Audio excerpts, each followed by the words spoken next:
Hi, everyone. Thank you for joining today's call. We haven't met yet, my name is Madeline, and I am the National River Cleanup Manager at American Rivers. Feel free to introduce yourself in the chat box. Let us know who you are and what cleanup you lead. And letting everyone know that this call will be recorded and shared with everyone afterwards. So for anyone new, the goal of these is to provide a regular forum for the Cleanup Organizer Network, which is about 350 active organizers all across the country, allowing them to ask questions, connect, share information and ideas. Every call has a topic, and again, the call is recorded and published to our YouTube channel. So for anyone interested in watching it or missed the call or needs to hop off early, that will be available to you. A few updates and reminders. If you are planning a cleanup for this spring, you must register at least 4 weeks in advance in order to receive trash bags. In addition, our photo contest. So we were having major website issues and we had to postpone voting in the photo contest. We're really hoping to re-announce voting in the next week or so, so stay tuned. Okay, so for this month's topic, we will be showcasing American Rivers cleanup organizer resources, and then we'll be discussing everyone's Earth Day / Earth Month plans. So please save certain questions until the end. So American Rivers provides an array of services to local groups to help ensure that you have a successful cleanup event. All of these things can be found on our organizer resources webpage. Share that. So this is our organizer webpage. It shows you the steps that you should take, including registering your cleanup. And then it has a bunch of tools for cleanup organizers. And I'm going to go through each of these resources too, but this is what it looks like.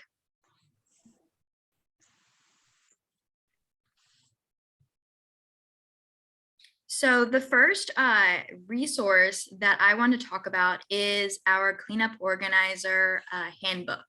And this is essentially the holy grail for cleanup planning.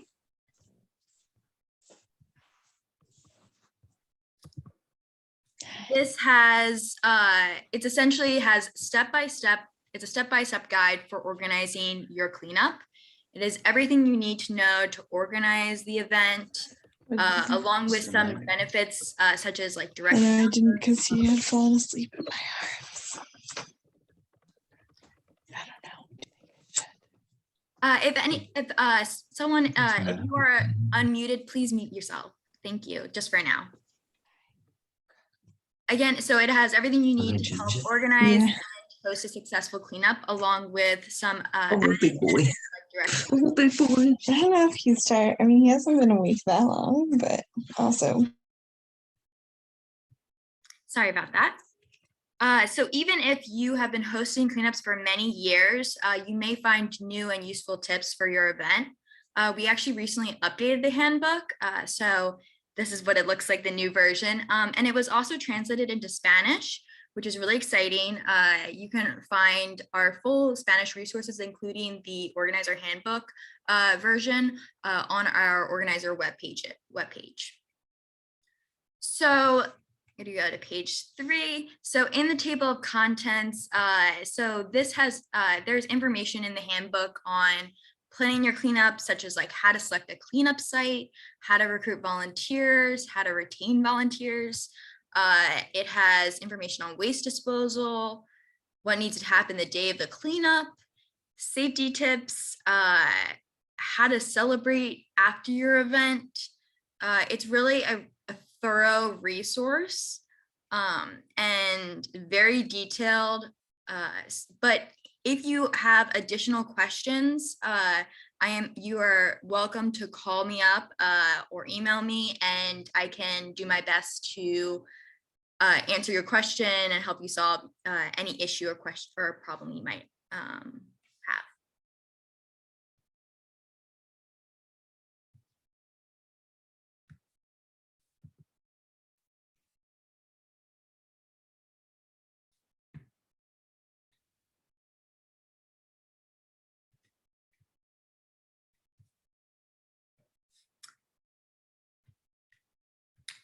So now at the end of the handbook, we have some forms and worksheets that may come in handy. So we have a site selection worksheet that actually helps you like compare your notes side by side while you're assessing which location needs cleaning. We also have a community sponsor worksheet. This is great if you're trying to raise funds or materials for your cleanup.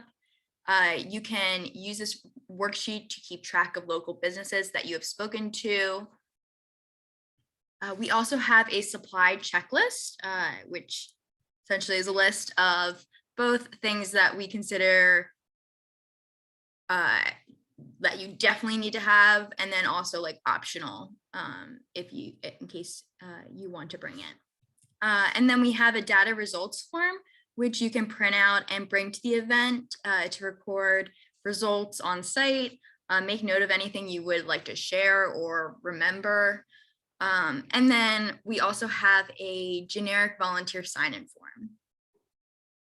So now that we've covered the organizer handbook, I want to talk about what you receive when you register your cleanup with us. So the first is free trash bags. So these bags, as shown in this picture, are a really great size. They're made with 20% recycled material, which is the highest that I can currently go without causing the bags to easily rip, which is, of course, a huge hazard. So they're strong, they're durable for the most part. They also have ties and they're clear. And so it makes it easy to actually see what the items are inside it. And from what I hear, everyone absolutely loves these bags. So if you haven't tried them, I definitely recommend doing so. So if you are requesting bags, we can provide up to 4,000 trash bags per event. And of course, again, you need to register your event with us at least 4 weeks in advance to receive bags. On that registration form, it includes like the number of bags you'll request and then your mailing address. So after you've completed our registration form, we will provide you with your own volunteer event page. And so what does this look like? So I have an example here.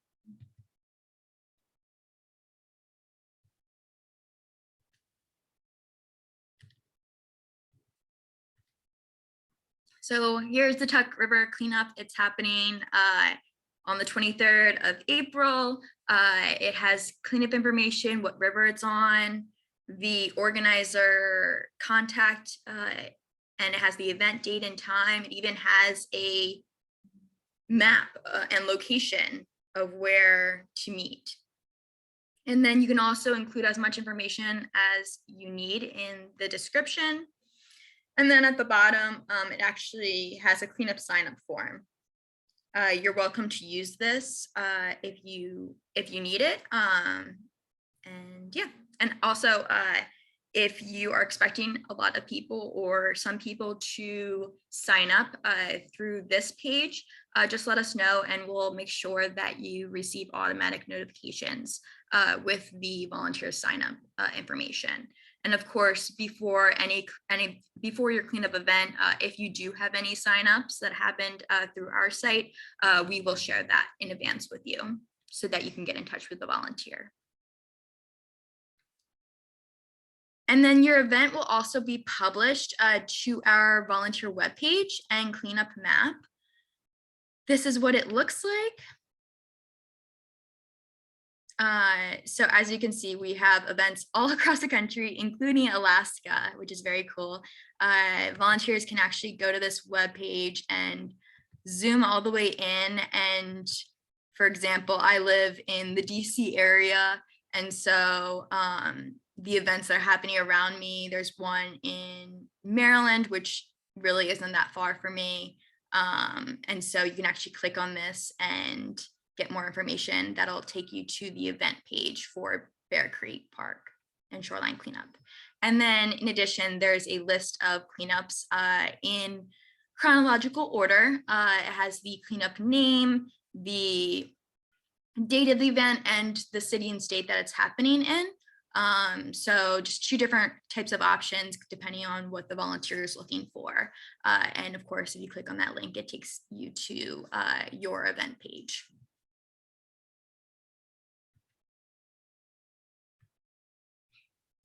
So another resource that is available to you is Literati. So we have information on what Literati is, how you can use that as an organizer. We also have a volunteer communications toolkit that goes along with that.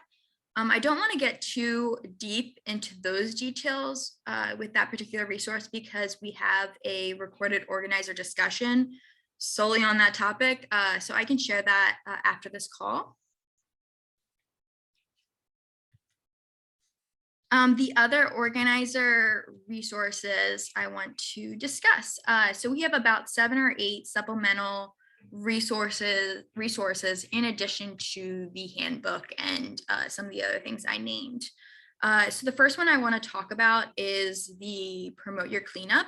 It's actually listed underneath tools for cleanup organizers on this webpage. And it's right underneath the Spanish resources. And so with this resource, this offers even more detail than what's provided in the organizer handbook. We highlight not just print, radio, television, but also social media, example of like what to include in like a blurb for like your newspaper, a blog, or a calendar, tips on different social media platforms that you can use. And so that's really helpful. We also have a customizable press release form that you can use, that you're welcome to use and make it your own. The next resource that I want to highlight is our Recycle resource. This is also listed underneath tools. And this resource is really helpful if you're not sure on what you're collecting is like recyclable or not. It has information on what to do if you like find batteries, electronic waste, tires, even like hard to recycle products. So that's a really great resource too. The next one is Tally Your Trash. This is probably one of my favorite resources because I think it's so helpful because it's basically, it's really helpful for those that are not able to obtain an exact weight of litter that they've collected during their event. So this is like a cheat sheet for the weights of the most common river cleanup trash. I've actually used this at my events, so I really like it. It's very helpful.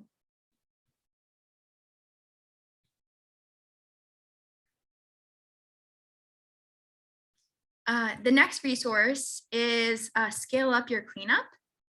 This is great if you're looking to grow your reach and recruit more volunteers.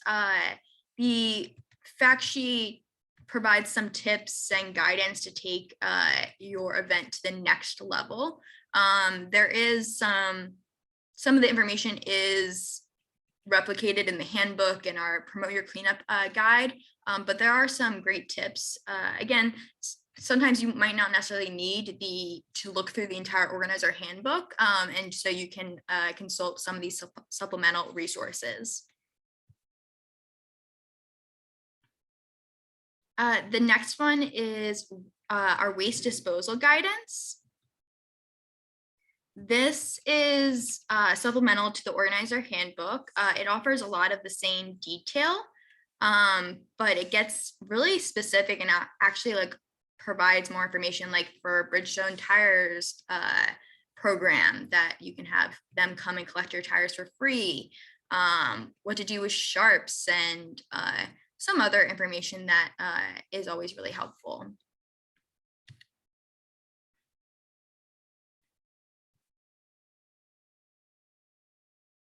And then the last one is our fundraising resource guide, which is actually one of our newest organizer resources.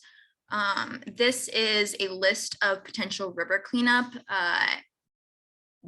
basically a potential river cleanup event supporters with links to their website for more information. It includes financial, in-kind, like if you want to host a fundraising event, if you want to get donated services and supplies, and it offers, like for Kava, we have like information on where in the country this might work for you, how many weeks you need to apply in advance, what type of things you can obtain from them in your request. The list is obviously not comprehensive, and the information contained about corporate websites may change. We do update this list on a quarterly basis, not with just links, but we try to add if we find any other businesses. And some of them are national, some of them are like regional and local. So hopefully you'll find something in here. But if you're having trouble with, like, you have questions, issues with the links, or you want to recommend a business to add to this list, just let us know. It's really an excellent resource.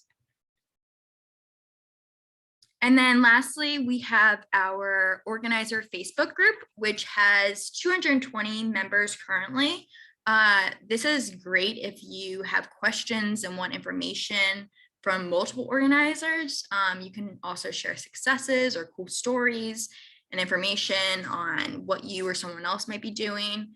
It's also a great way to stay up to date and connect with other organizers. And it also has 220, I think we've grown it at least 50 or 60% in the last year and a half. So there's a lot of people on there, which is really great. So I think you get a great immediate feedback, but you can also go through me if you want to connect. If you have questions about something very specific, I'm happy to connect you with another organizer that might have been in that similar situation or is also trying to tackle that problem and isn't sure where to go. So those are our resources. Does anyone have questions specifically on the information I've shared so far?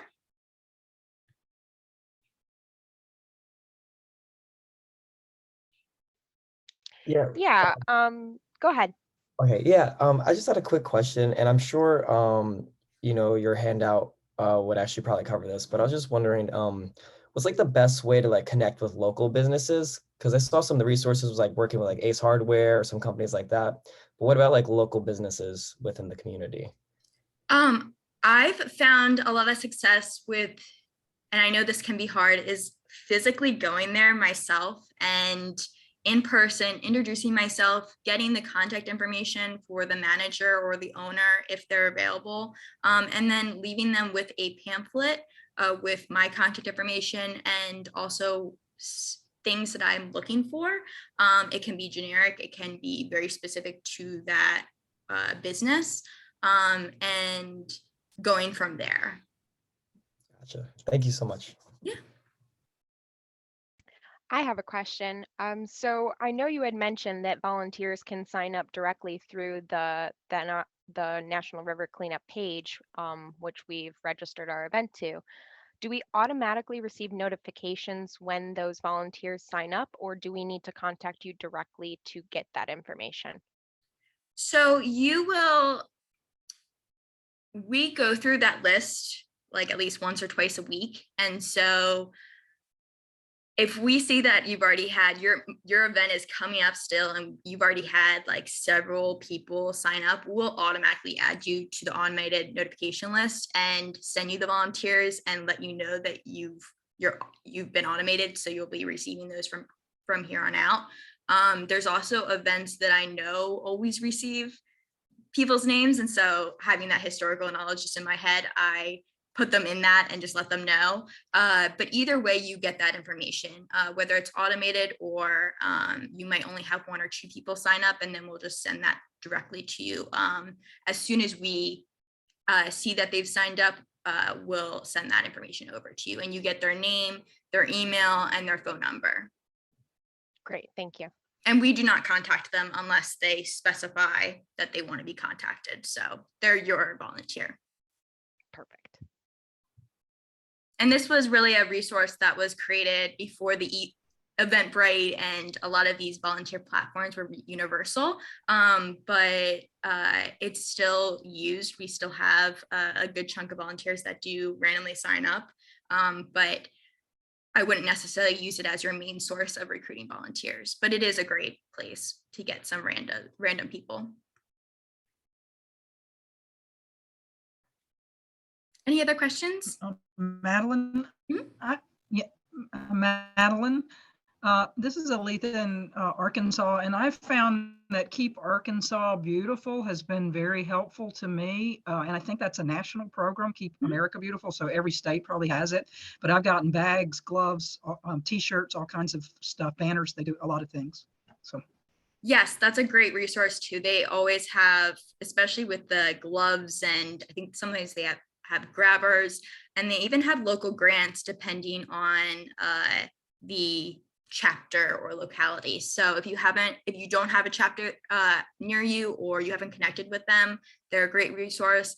And also reaching out to your local parks department. They are happy to provide gloves and trash bag materials too.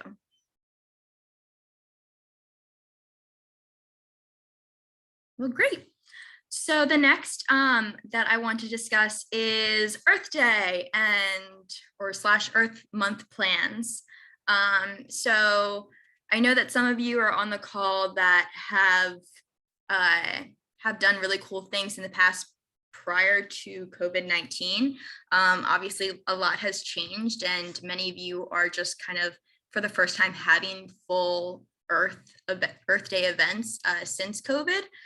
So I want to just open up the floor. Does anyone want to share what their plans are? Maybe it's unique, maybe it's different. You never know. Asanya? Yeah, thanks. Actually, before we do that, I saw in the chat, someone had a question about the Bridgestone tire collection, and do you have to plan to have them come up? Something like that. I'm curious about that as well. Yes. So with Bridgestone, you have to go to their website and you request, you complete their request form, and then you get in contact with their person. They did have some issues, specifically last year and the year before. And I think they had some changeover with leadership, and COVID was also impacting them, as many companies it has. And so the link should be working now, but please let me know if you're having that issue, and I can help investigate that. But typically they'll actually have like a dumpster come, and you need a certain number of tires at the site to use their service. So, and you can coordinate with them too.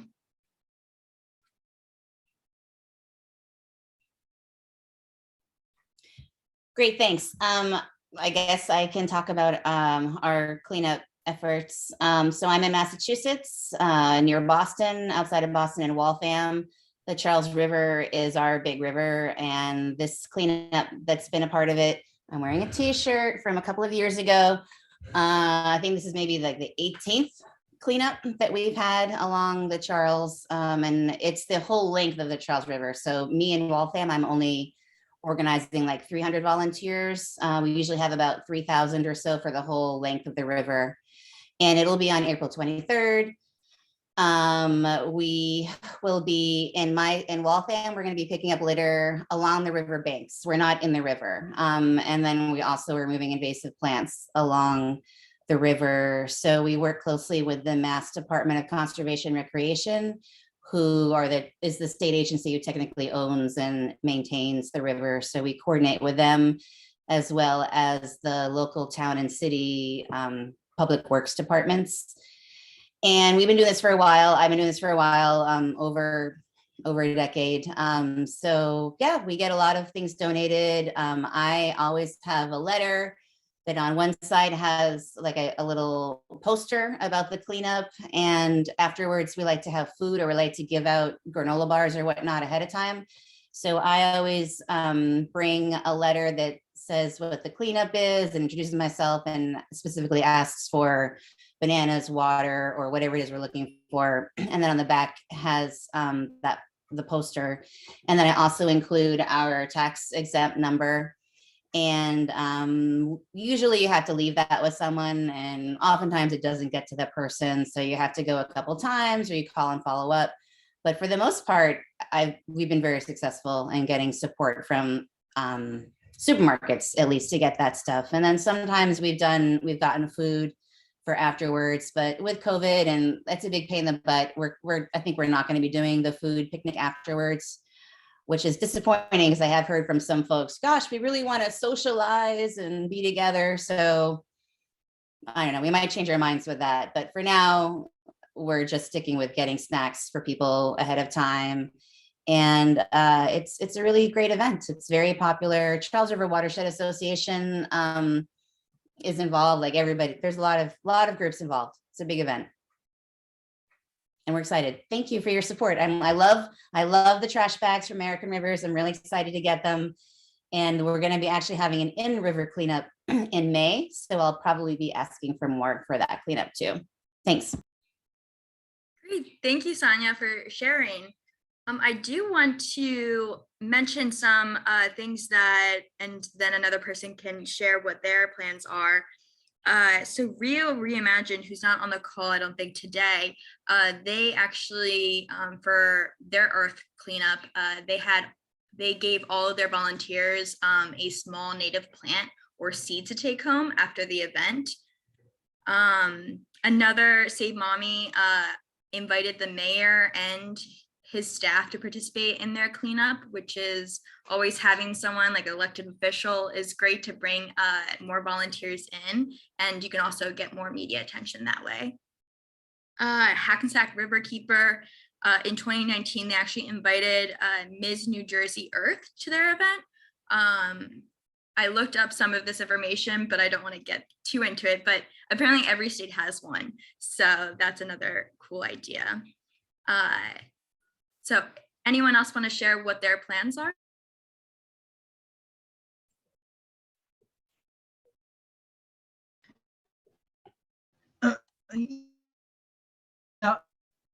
Yeah, Jackie.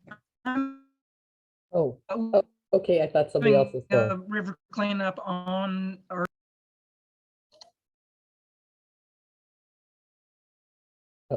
Oh, okay. So we have not actually on Earth Day, but we have something on Earth Day. I'll let Tim tell you about that. It's at the school. But on the Sunday after Earth Day, we plan on doing like a 5-site cleanup in our Tinkers Creek watershed. It's a sub-watershed of the Cuyahoga River. And we got a grant from Ohio EPA, their litter grant. And so we have all kinds of cool incentives. We're trying to do things that would encourage people to pick up litter and stop littering. So we have t-shirts and hats that talk about, have little logos on them for keeping Cuyahoga clean. And then we also have my favorite thing that we got to give to the volunteers is the reusable straws. And then we also are going to try and use Literati for both the school. It's a family night thing for the school and for our Tinkers Creek cleanups. And that's me.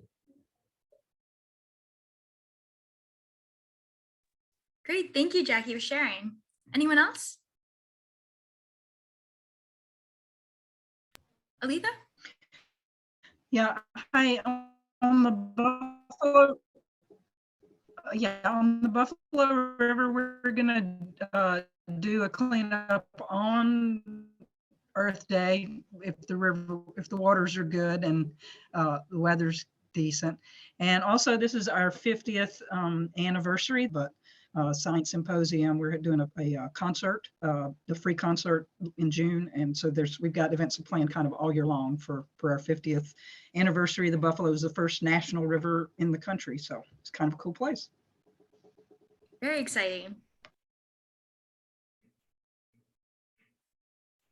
Katie?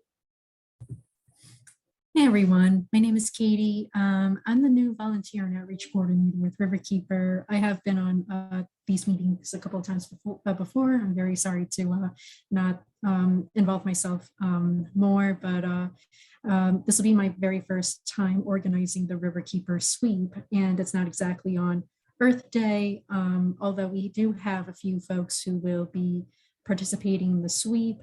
And having that as their Earth Day event, like pretty much like right on the day of Earth Day. But the Riverkeeper Sweep is going to be on May 7th of this year. It's usually every Saturday of every May. And we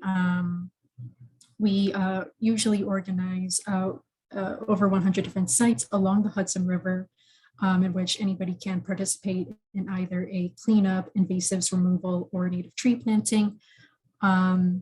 Anywhere that they are nearby, like in their part of the river, and they extend from Staten Island all the way up to the Adirondacks in New York. So I'm pretty excited, and I hope that this will be a good first time that I'll be organizing sweep. Thank you. Thanks, Katie.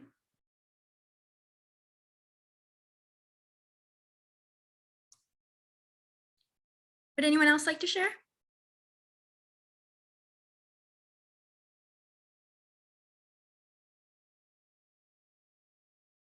Okay. Well, we'll get into questions. Thank you for those who submitted questions on the RSVP form. I want to highlight and ask them to the group because I think it's probably a question that everyone has at some point, and we can get all different perspectives. Since we have such a diverse group from all across the country. So does anyone want to share their experience working with school cleanups?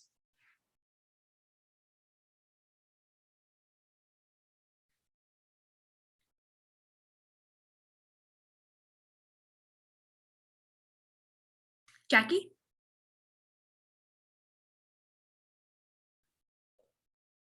So I didn't actually do the cleanups, but our agency has been, and we had a meeting about it because Elizabeth is leaving the agency, and so she's sharing her stuff with us.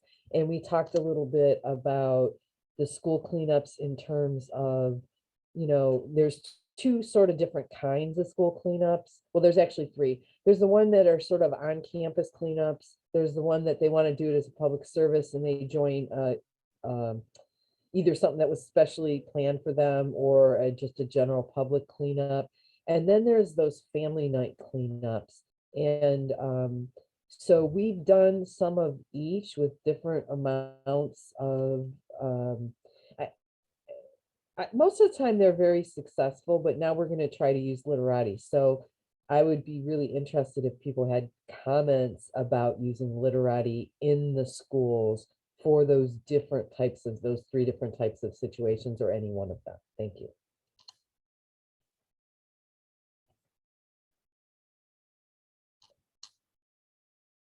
I'm not sure if those on this call have used literati with school groups, but I can give it more thought on who I've spoken to that has and share that with you, Jackie. Thank you. Has anyone, another question was, has anyone partnered with TerraCycle before and how did it go?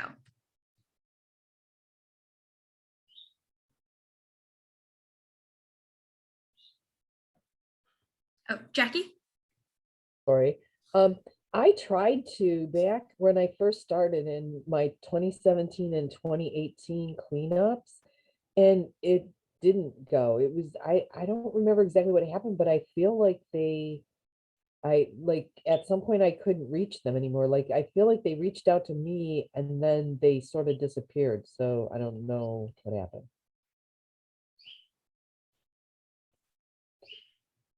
I know I've considered using them for certain events, but I think I think that they might be regionally based in certain parts of the country. And so it might not always, it has to be like in a specific area. And so, but I've always looked at them to see if I can, and it hasn't made sense for my events.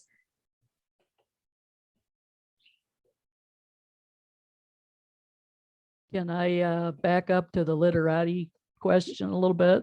I think the last time I was on one of these meetings, which is probably a couple months ago now, I talked about trying to use it and having all kinds of problems with it. Did you ever find anything out more about that, or? I need to email you about that. So I'll email you this afternoon with details. I'm sorry that that's on me. I didn't get back to you on that. But yes, Okay. I did find out more. Okay, yeah, I'd appreciate that. Thank you. Yeah.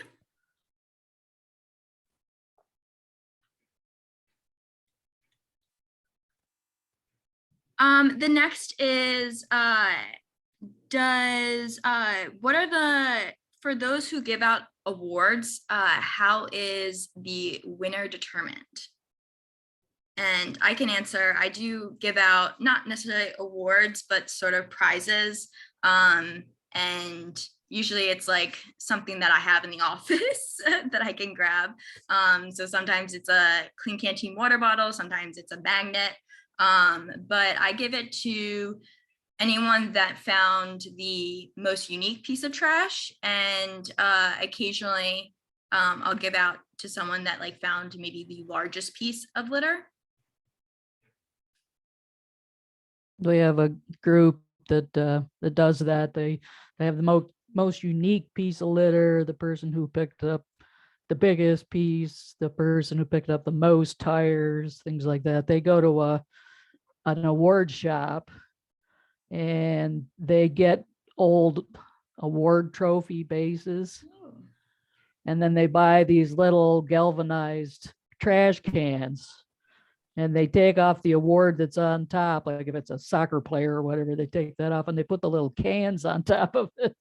And the business like will, make new little plaques for the bottom of it saying, most unique piece of trash 2018 or whatever, and they're like little trash cans on top. It's pretty cute. Oh, I love that idea. Very cool. I've heard of that before. We're kind of lame. We have really good prizes, but we just do a lottery, and that's for those who submit their cleanup report afterwards. So it's an incentive for the groups and the people to submit their things. So like we have a tour on the cleanup boat that goes in the Charles River. It's a really fun thing, and then like a sightseeing boat for a tour for 4 on the sightseeing boat along the Charles.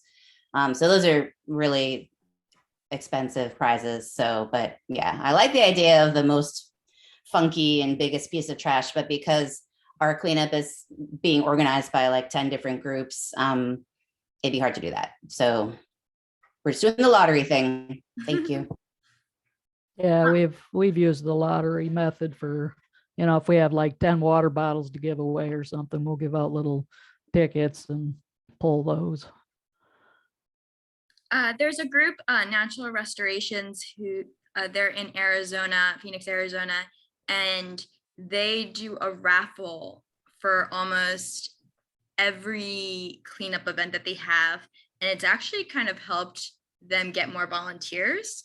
And they've actually had like a Yeti, like cooler, some of these pretty like $500, $1,000 prizes, which is really fantastic. And they've gotten it donated. And I know I've called Clean Canteen up before, and they've provided me a water bottle or 2 for like a silent auction that I was doing. And so if you don't ask, the answer will always be no. So you never know. They might actually do it to support your event. And it could help attract more volunteers too.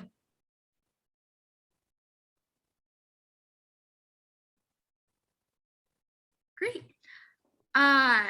Does anyone want to share how they recruit community or site captains?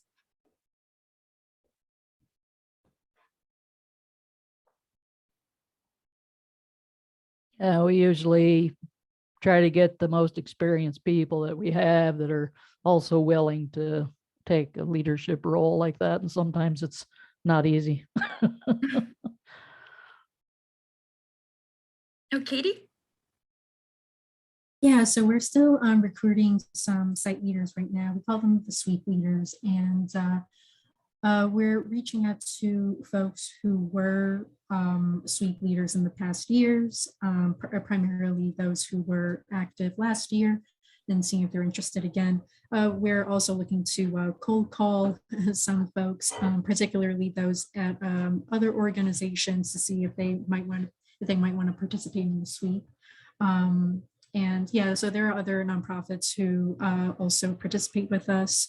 We just have to, we found out, we found out about a few more, and we just want to reach out to them, see if they're interested.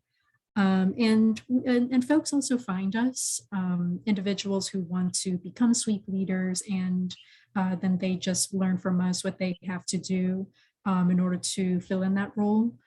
And more often than not, they're pretty enthusiastic about it and just excited to organize a sweep site of their own, because they would notice there's this area that needs a cleanup, or there's this area that's full of knotweed or something, and they want something done about it. And so the sweep would be like their opportunity to do so.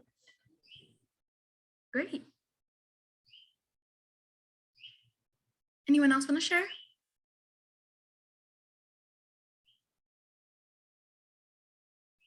Okay. And then my last question for everyone before, and then we'll open up to anyone can ask questions, is someone is looking to understand if offering short after work cleanups make sense. So doing like maybe a 15 or 30-minute cleanup at 5:30 or 6 o'clock in the evening on a weekday. Katie?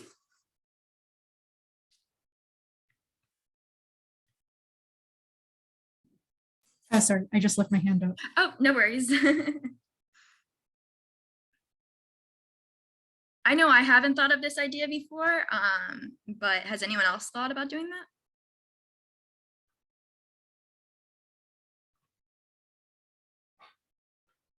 Oops. I have done that in the past with like small defined groups, especially during COVID when we were limited to only 10 people. I would get the Girl Scouts like after school, maybe from 5 until 7. And I find that with like scouts, a lot of times they want to do something on their meeting day. So they'll be like, oh, can we do it on Monday afternoon? Because that's when we meet. And it works out really well as long as it's a small and very defined area. Cool. Yeah, we've used some camp groups to do some quick cleanups in an area, like they might have gone to a launch to, go for a canoe ride, and then they get off and we'll say, hey, let's do a mini cleanup, and we'll clean up for 15 minutes. So it's worked pretty good for us. If you, like you said, you have the group. One thought I had was if you had like plants, industrial plants, and you get a big flush of people at 3:30 or whatever that come out, that maybe they could do a small cleanup somewhere on their way home or something, but I've never tried that. Interesting. Great. Well, thank you guys for sharing. I want to open up the floor for anyone. If you have questions, please go ahead and ask. Amelia? So I was wondering, you guys provide liability waivers for us to give our participants. I work for an outfitter and we already have our own waivers and everything like that. Do we also need to have them fill out your liability waivers and send those back to you? No. So with liabilities, a liability waiver, ours, we provide as basically the last thing. Like if you literally don't have anything, you can't get anything from your parks department or city or municipality, or your own organization doesn't have one, we have something that you can model off or use. If you are using our liability waiver, we do ask that you return photocopies or even the paper copies to us. But that only happens for like a handful of groups every year. It kind of really just depends on your situation. But if you have questions and you're unsure, just let me know and I can help you navigate that. Great, thank you. I always thought we had to have the ACA waivers. You should always have a waiver. This is like, you should always have a waiver no matter what. So if you have your own. Well, yeah, but I mean, I called your people and I said, can we put our name on your waiver? And they said, no, you can't do that. I said, okay, can we put your name on our waiver? And they said, no, you can't do that either. We have to have our waiver and you have to have your waiver. So we make people sign two, which they don't like. It annoys people. Well, let's definitely talk about that, because that, I think I understand where they were coming from on that. And I can definitely provide more information on that unique. Yeah, so we kind of hybridized the forms by, we have them fill out all their name and address and everything on your form. And then we attach ours to the back where they just, also date and sign our form. And you guys don't ask for emergency contacts information. So that's on our form, but I staple them together. And that's what people are like, I don't want to fill out two forms. But, what are you going to do? I thought I had to have both, so I'm using both. Yeah, I apologize for that confusion. I will follow up with you with like the specific in that it's just a certain instance that does happen. And so I'm not sure that was a miscommunication or on our end in the past. Yeah, So. I mean, I know how lawyers are. It's always like, Yeah. you got to have your own paperwork. Yeah. You can't touch our form, and you can't put our name on our form without our lawyers reviewing it, and they're not going to do that. So forget it. So yeah, it just makes it harder for little groups like ours to we're just trying to protect ourselves. Yeah, exactly. Would you share that information with the group when you have more details on that? Yes, yeah, definitely. Great, thank you. Yeah, like our waiver, I include the fact that they're signing up as an Earth Team volunteer, which is a USDA volunteer program. And I already put those hours to the FDA so that they know we're out there cleaning the watershed. And I also have the picture waiver or the photo waiver in there, so that I don't have to run around chase people and try to find out who that was so I can get a waiver for the picture that I took, So I'm just killing all the birds with one stone as much as I can. Does anyone have any other questions? I had a question. We're trying Literati with our cleanup. And so we already created it on Literati, and on Literati, there's an option to connect to the American Rivers cleanup. And we were just wondering, does that mean we're like already registered, or should we register on the website also? So we ask that you register your event with us. It just makes it easier for us to know, okay, whose event is whose, because it doesn't always tell you that information on the Literati app and like under it, so if we know, oh, so-and-so is having this event and it's called this, then when we look at all the events that are connected to ours, it just makes it easier to connect who's who, and we can follow up with more information.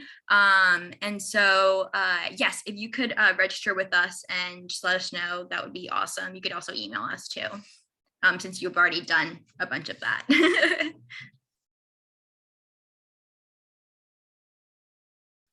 Any other questions?